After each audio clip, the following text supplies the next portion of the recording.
Get some which are netted, like all my swimmers are from Bondi. Now I need to do like the pre-wash. This should be with you at all times when you're traveling. These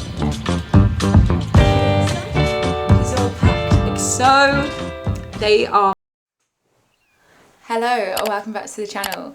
If you're new here, I am Lola. Recently, as in 4 months ago, I moved from London to Sydney, and since then I've been documenting my journey on YouTube, moving here, traveling the East Coast, which was my recent vlog, and also just like everyday life in Sydney so far. But historically I'm a travel content creator in some respects. I usually post my YouTube videos around travel. Yeah, welcome back to the video. I actually haven't ever done a pack with me video. I'm always just showing you like the fun, cool parts of traveling, but I'm never showing you all the prep that goes in to the pre-part of traveling. Tomorrow morning I'm flying to Queensland to go and finish the second half of the East Coast, my little Australian adventure. So if you haven't seen my previous vlogs, I actually just released a East Coast travel vlog where I travelled from Sydney all the way up to Diaries, which is kind of like halfway to like 2/3 of the way up the East Coast, and now I'm going back to do the last part of the East Coast, which is kind of from Whitsundays up to Cairns and doing Cape Tribulation and that kind of like northern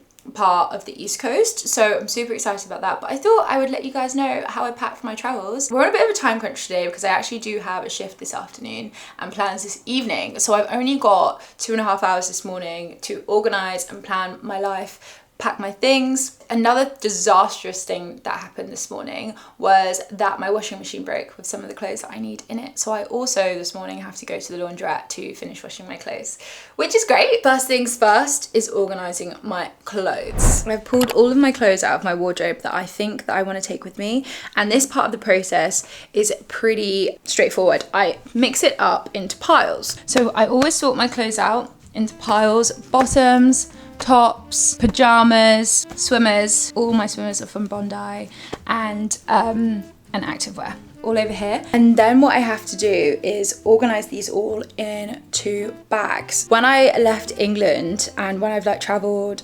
Colombia and done my bigger trips like to the USA, I bought these, what are they called? Packing squares. Packing squares are your best friend when you're traveling, especially if you're in hostels. Ta-da! I think I got these on Amazon for like £10, which is like $20. I basically use these packing cubes to organize my bag, because when you're staying in a hostel, or if you're just staying somewhere where you like can't be like super messy, it's the best thing to have all of your individual pieces in individual bags. So depending on the size and like how much I brought of each category of item, like activewear, tops, bottoms, pajamas, I pick and decide which bag. And then you can easily find your items very quickly, especially if you're like rummaging through a travel backpack. So once I've finished washing all my clothes, I will pack up my packing squares. Get some which are netted like so. You also kind of get in these packs some that are just covered, which I guess keeps clothes more protected, so you can decide what you want to put in there. They also come with handles, so you can hang them on things. You can like hang it so it doesn't get wet, things like that. It also came with like bags like this, like wash bags. This is my medicine bag from when I was traveling around Bali, and it's kind of still just got some of my medicine bits and bobs in it now, just because I don't really have any storage in this bedroom because I just moved here and I haven't bought any storage. So I'm still using these things today. One thing I did also buy a couple years ago when I was traveling before I invested in some packing cubes were, I thought that they were going to be these packing cubes. Turns out they were like some Ziploc bags. I tend to put kind of like underwear and stuff in these things, or like dirty clothing in these things, and then they can fit inside the bag. I don't really want to promote though like using plastic. It was just an accident that these came in the post, and they've honestly served me really well. I've had them for about 3 years and they still lock, still protect my clothes. So these would be 2 pieces of advice for packing for a long trip, or a trip where you're kind of in and out of hostels, because it makes packing away your stuff and finding your stuff so much easier. We're going to do a brief interlude because I need to go and wash my clothes at the laundrette. So let's go and do that. This is also an element of going traveling, to be honest, because if you're away for a really long time, then you kind of have to like wash your clothes at a laundrette. So you have to allocate time in your day to go to the laundrette to wash your clothes. It's just unfortunate that I'm having to do this pre-traveling because my washing machine broke. But let's, oh my God, I'm shaking so hard. Let's go to the laundrette and wash some of my clothes. Okay, so I have just arrived and now I need to do like the pre-wash to to like clean the tub, go to the beach for a little bit whilst this does its magic.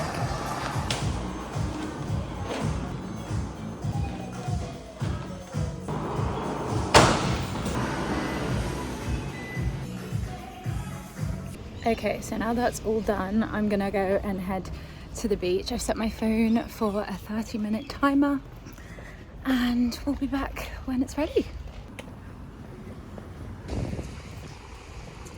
Okay, so we've made it to the beach and I've just planned out the rest of the video because this was so impromptu, but that's okay. Just outside the prom right now. And then we'll go back, grab the clothes, put them in the dryer at my house and pack my bags. This is not the admin that I wanted to be doing this morning. I still have to go to work today.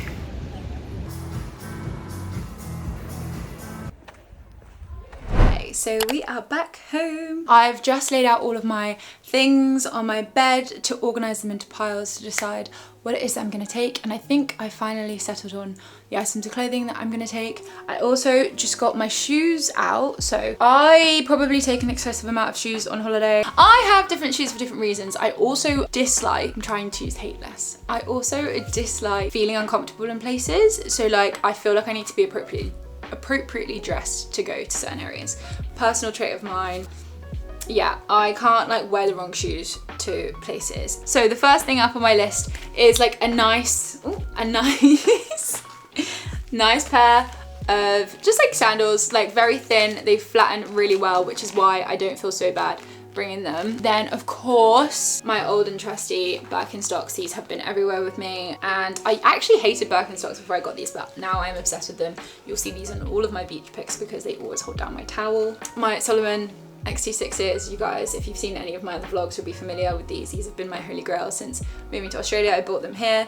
And then another alternative, flip-flop. This is for mainly like the showers in hostels and kind of like walking around the hostel. You can obviously do that in your Birks as well, but these are just like little flip-flops that can go in and out like watery spaces because I really don't like getting my Birkenstocks super wet. I tend to take these with me to shower in hostels because like multiple people use their showers and I don't want my feet touching the floor. So shoes are sorted. These will get organized into like the sides of my suitcase. Yeah, right now I'm going to pack all of my stuff into the bag, so cue a montage of me packing my stuff. There are some things that I think are essential to traveling, especially when you're doing hostel life and you're doing kind of like the backpacker nomad style of thing. These are the things that I've learned throughout the years of like staying in hostels and just traveling in general that I think are like detrimental to my well-being whilst I'm traveling. And they're things that if I lose them, or if I don't have them, or I might be way more uncomfortable than I'd expected, or like I would be just slightly inconvenienced. So I thought I would share with you kind of like my like backpacking essentials. Obviously the standard things like having your toothbrush and like having pants and socks. These are the more like lesser thought about things, or yeah, the things that would inconvenience me if I did not bring them. So the first one, starting off strong and heavy, especially because we're in Australia, is sunscreen. Get mini ones to take with you on days out so you can reapply. Have a big one in your beach bag, have one in your suitcase. Obviously dependent on where you're going, but to be honest, everyone should be wearing sunscreen every single day, especially for Australia, fact 50, but sunscreen is highly recommended. The next thing is like a multi-use travel adapter. This one covers the EU, UK, USA and Australia. I bought this on Amazon maybe 6 or 7 months ago. It has been my saving grace. I literally use this every single day because all of my plugs are UK plugs. But yeah, it's really good because you can obviously use the different functions for different countries, but also you have a USB-C hole here. You then underneath have a 2 USB adapters and 2 more USB-C. When I want to charge my like portable charger and my phone and my Fitbit at the same time while I'm sleeping at the hostel, I just have to plug in the one plug, and then I can charge 3 things or 4 things or 5 things. You can do it all at the same time, and that also saves time, especially when you're on quick turnarounds, going on excursions, got to be at the bus the next day. Like, you don't have time usually to be like sat there in your room for 3 hours waiting for each individual device to charge. A multi-use, multifunctional travel adapter is a lifesaver. Moving on, different types of cables. I have an iPhone, but some places, especially in the UK, are now like using USB-C, which is this kind of hole. And some iPhones as well are just USB-C to USB-C. I'm still on the lightning end, but I also have a USB cable as well, because some buses and trains and things still have like a hole for USB. So always make sure that I have a USB and a USB-C phone charger. That I know that there's also things that you can get where it's like one cable and then it has like multiple spikes. I don't have one of those. I just been taking around my cables instead of buying more cables, but you can buy one of those probably on Amazon or wherever you get your like electronics. This is maybe just a me thing, but it's definitely a thing. My headphones are literally like my security blanket. I've like upgraded from having like a blankie and teddies to having headphones.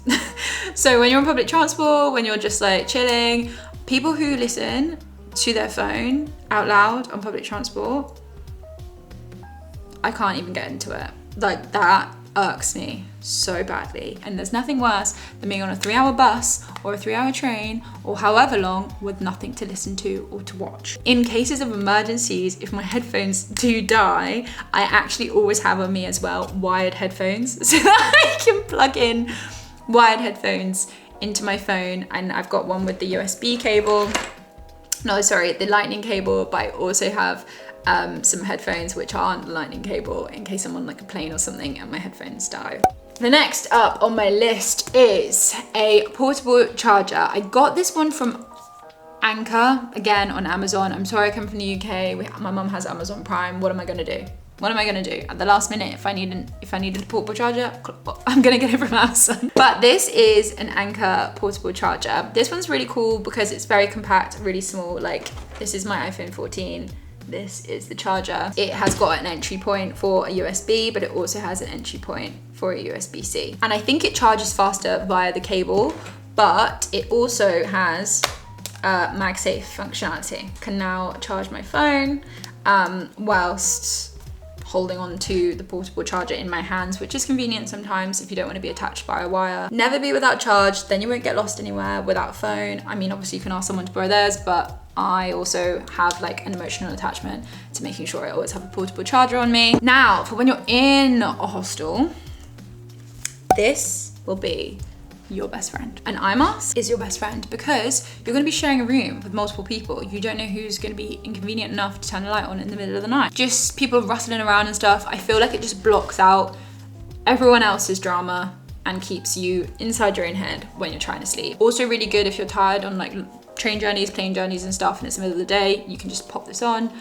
put your hood up, whatever you want to do, and like you kind of block out the world a little bit. The other thing that I cannot vouch for enough is having some very good earplugs. So I have the Loop earplugs. I don't know if these are around Australia, New Zealand or like America, but they are really heavily used in Europe, and I don't know if they're like a European based company. These are my Loops. Go into your ears like so. They are my best friends. Well, I used to use them every day when I lived on a main road in London, but these will block out noise. Like, I can't hear anything when I've got these in, especially when I'm sleeping. So this will block out the noise in the hostel room. Like I said, people come in at different times. People have gone partying, they come back, they make noise. At least if you have these in and your eye mask on, you're not gonna have any problems with trying to sleep, or it will make sleeping easier. For sleeping, eye mask, Loops specifically, I really vouch for these. A microfiber towel, like literally folds up so small. This towel is so big. Look how big this towel is, like the length of my body, but it folds up so small and it dries really quickly. It's like if you're showering in the morning and you need to get straight to the next part of your journey, it will dry super quickly. You want to have this towel and then a beach towel separate. I also have a microfiber beach towel, which I love. Dries really quickly, is sand resistant, and is really just worth the money. This is my microfiber beach towel. Again, rolls up, very compact, great for your beach bag, and just a really useful product to have. My one is from Dock and Bay, again, from Amazon. Also got this from Amazon. A lot of my things are from Amazon, I'm sorry world. Then we have some entertainment. So I would say always have a book on you, regardless of where you are, whatever you're doing in everyday life. Always have a book. Don't scroll, read a book. But my holy grail is having a Kindle. Kindle, I've got an unlimited capacity of having however many books I want in this tiny little thing. It fits into my bum bag, it fits into my it fits and slides in anywhere. So this just keeps me entertained. If my phone dies, I've got my Kindle. If I'm waiting at a bus stop for ages, got my Kindle. If I'm bored, sunbathing on the beach, Kindle. Would recommend having a Kindle, or obviously not everything has to be about technology. I really love the smell and feel of real books, but I bought this when I lived in the city because it was easier than carrying a book around all day. And honestly, it's been a lifesaver. I feel like I read more now that I have a Kindle. And on that note, I just finished the Fourth Wing series and I don't know what to do with myself anymore. So I don't actually know what I'm gonna read whilst I'm traveling. I guess stay tuned and log in to the next vlog, the next travel vlog, to find out what I ended up reading on my holiday. Actually, on the note of books, take a journal. I really do value having a journal with me at all times, even to just like draw, to like note down funny things that happen, to, if you're feeling a bit overwhelmed on your traveling, then making memories, like adding them into here. We're now getting into pretty boring, but also just very practical things. One is having a like little travel shopping bag. This is just good for the environment, but also like it saves you spending money on disposable bags. We then also have, this one is a must. I can't stress this enough, is to always have your passport with you. If you're going on like a daily excursion, if you're going far from wherever, if you can trust yourself, that is, because some people lose things. Honestly, just don't lose it. Just don't lose it. This is a very important part of your being. This should be with you at all times when you're traveling. For example, like I'm not a citizen of Australia, and if I ever have to prove my identity, or if I have to prove that I have a visa anywhere, I've got my passport. If anything happens in the world and I need to get home really quickly from where I am, I have my passport. Make sure you always have your passport on you, because it will probably save you in very stressful situations. That was my talk on essential things that you need if you are going to be traveling or backpacking across the world. I have now only got a little bit of time before I need to get ready for work, but I will come back and see you guys later and we can talk about what bags I'm actually going to take with me traveling. Hello, I'm back from work. I'm starving, but I'm going to finish this video if it kills me. And this is the last element to this pack with me vlog, which is deciding which bag I'm gonna go with, or at least showing you the options of bags that I have and why I make the decisions around which one I'm gonna take. I have traveled Italy and Colombia with this backpack. This is the North Face. I think it's a 55 litre tube backpack. The one thing about this one is that it is smaller and easier to kind of like just squeeze into small places. Will probably always fit in the hostel locker, but I usually have to take like an additional backpack, which when you're walking around and kind of going in between places can be really difficult. Have it like this, and it also turns into a backpack. Yeah, I've travelled for 2 weeks with just this and put it in the hold. This one has been a lifeline for me. I used to travel between like London and Birmingham and all sorts of places around the UK with this backpack whenever I used to pop home for the weekend, things like that. This one can go in the hold, and it's really good for like a little 2-week trip if you don't have that much stuff and you're in a summer climate.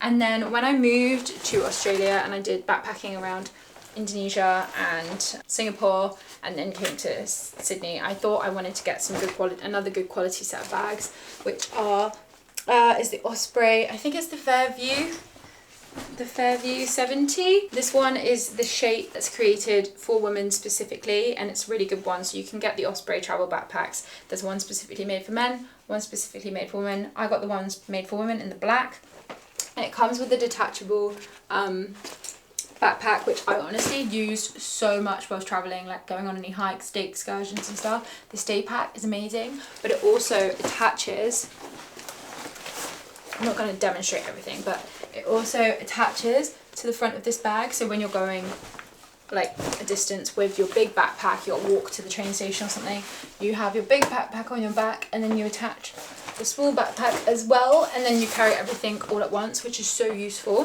This gives a lot of room. It can be heavy depending on how much stuff you put in it. Insert picture of me when I was a turtle whilst traveling, but See, a lot bigger than the other ones, but it's got a lot of good support. It has straps here, you've got like more locking, there's also a whistle on it. It also just opens up like a suitcase, so you like zip it round and it just flaps down. And it's got some great internal pockets and things like that, so you can kind of organise your bag in the most effective way for you. And really, I'm just going to decide which backpack I want to take based on how much stuff I've got in the end of my packing. Other little knickknacks, I've got carabiners attached to the backpack, a ribbon, so I know it's mine because lots of people do this backpacking route, so I know that this is my bag specifically. And yeah, I think I'll probably end up taking the Osprey just to give me some breathing room so that I don't have to like shove stuff into the North Face, because the North Face is efficient, but it's also kind of hard to put everything in and it takes longer to pack up and open up when you're away. And I will come back to you in the morning when I've finished my packing in totality and show you what everything looks like when it's all finished up and I'm ready to go to the airport. Good morning, it is the day of our trip. I am going to Early Beach and I'm so excited to travel the Whitsundays and Cairns and Daintree Rainforest and the Great Barrier Reef. And I finished packing this morning, so I wanted to show you how the bag fills out. So this is the bag that's going to go in the hold, and it is the Osprey Fairview 70. I'll put it on the screen. But it holds really well. Honestly, one of the most supportive like backpacks I've ever had. So yeah, she's nice and fulled out. This is what she looks like. She's all packed and ready to go. The travel backpack that goes with. So you can also clip this to the front for safety in like busy places. Clips on like this, or you can clip it onto the back. But yeah, I'll be taking it off to put it in the hold anyway, so I won't clip her on today. Once you are done with the bag, you can just clip these things, pull it tight to secure it, and she's all ready to go. We have come to the end of the video. This wasn't my usual style of video, so let me know if you enjoyed it. I hope you did. It was my first time kind of giving any sort of instruction on YouTube, but I really enjoyed making it actually. So yeah, I hope that you got some good tips and tricks from me. Make sure to subscribe so you can get caught up on what I actually did with my packing. We're going up to Queensland to do kind of the northern tropical part of the East Coast. So I'm really looking forward to sharing that vlog with you guys when I get back. But leave a comment down below of anywhere else you recommend that I should visit in Australia, or any of your packing tips so you can share them with the world too. Thanks so much for being here. Thanks for watching, and I post videos bi-weekly, hopefully, so I will see you again soon. Bye!